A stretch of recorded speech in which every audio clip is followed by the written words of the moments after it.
What is the common thread running through all 7 scenes? Before I'll tell you, it reminds me of something that happened to a 15-year-old boy in England on January the 6th, 1850. He woke up from his nighttime sleep burdened in his conscience with his guilt and his fears. He decided he would go to church on his own. He left. He struck out walking for a certain church. Snowstorm got in the way, though.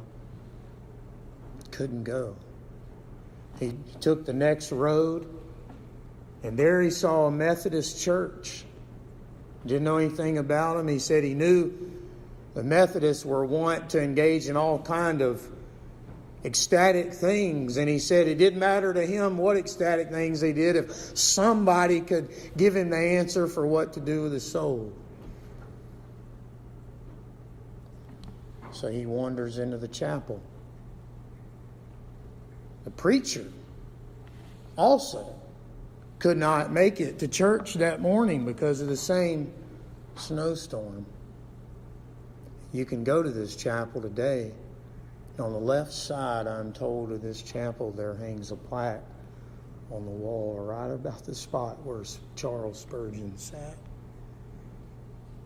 There were only about 12 or 13 people there that morning. And he sat down in the very back. Everybody looking at one another, no preacher.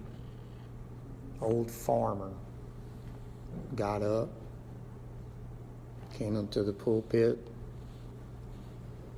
He opened up to the book of Isaiah. Spurgeon, writing about it later, said, "It is well that ministers be educated, but this man was stupid." That's his word.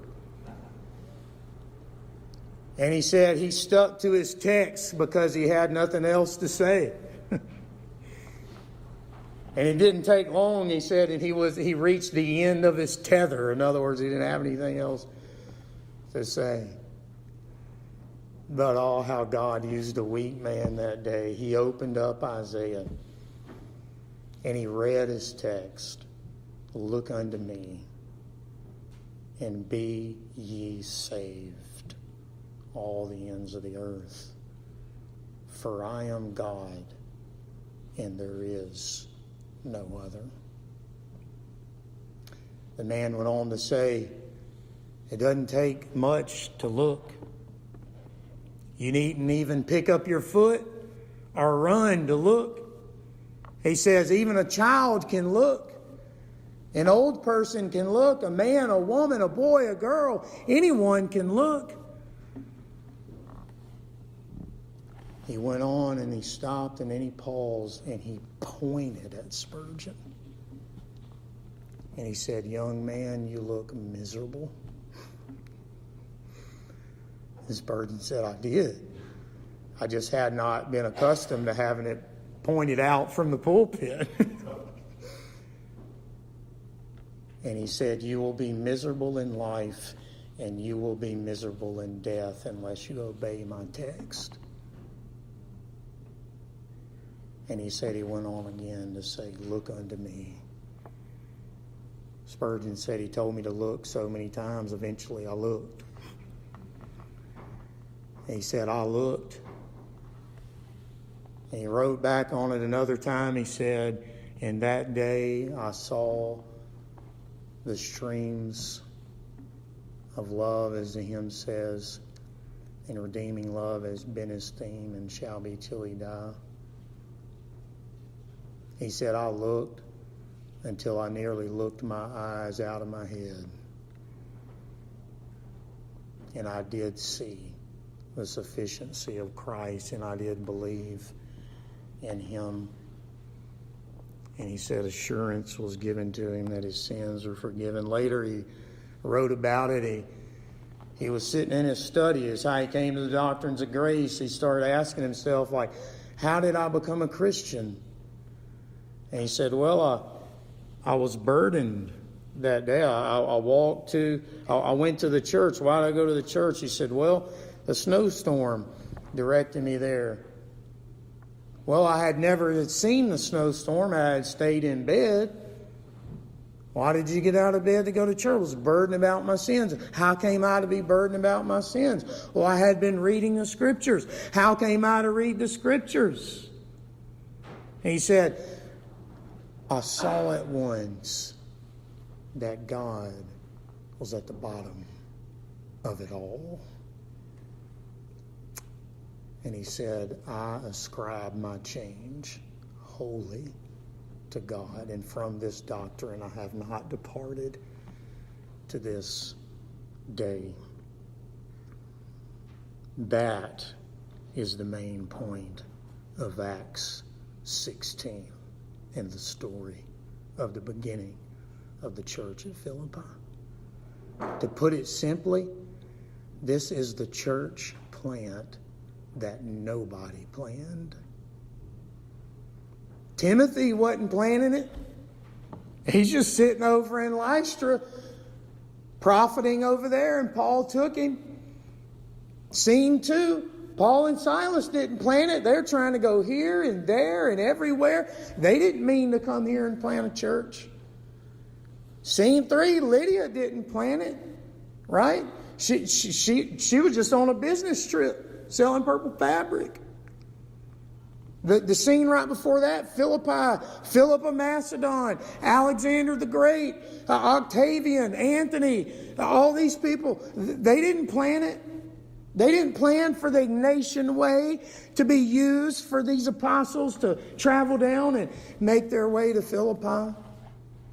This demon-possessed girl, she didn't plan it. She was trying to interrupt it.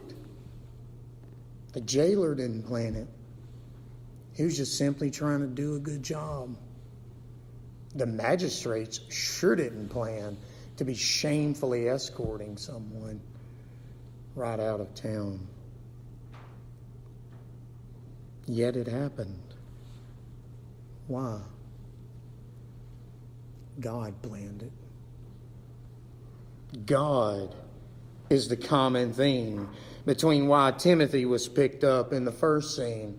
God is the theme of the second scene, while they were redirected twice so that in his masterful plan he could extend his kingdom in both directions. God was behind Philip II of Macedon, the unbelieving wicked man who tried to make a name for himself, and Octavian and Anthony and the whole Roman system to make the Ignatian way so that his missionaries could go down it. God was behind Lydia. You see him opening her heart. God, in the name of Jesus Christ, exorcised the demon. God created the earthquake for the jailer and brought him to faith. God led Paul to see the wisdom of making the magistrates lead him out of town. This story reads like the book of Esther. Book of Esther, the main character is God, and his name is never mentioned. Spurgeon said because it's like in his day they had portraits where the person that was on the portrait was so obvious you didn't need to write their name under it. And he said God is so obvious in the book of Esther you don't even need to write his name. The same could be said here in Acts. The hero, the main actor, is so obvious. You don't even need to write it, but we will.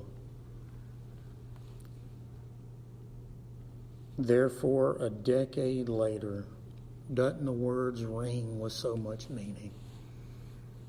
When the Apostle Paul would write a decade later to the Philippians, chapter 1, verse 5, he who began a good work in you. He meant that. He never forgot how this began. This was God's doing. God started it, and he knew God started it, and therefore he knew it would be finished.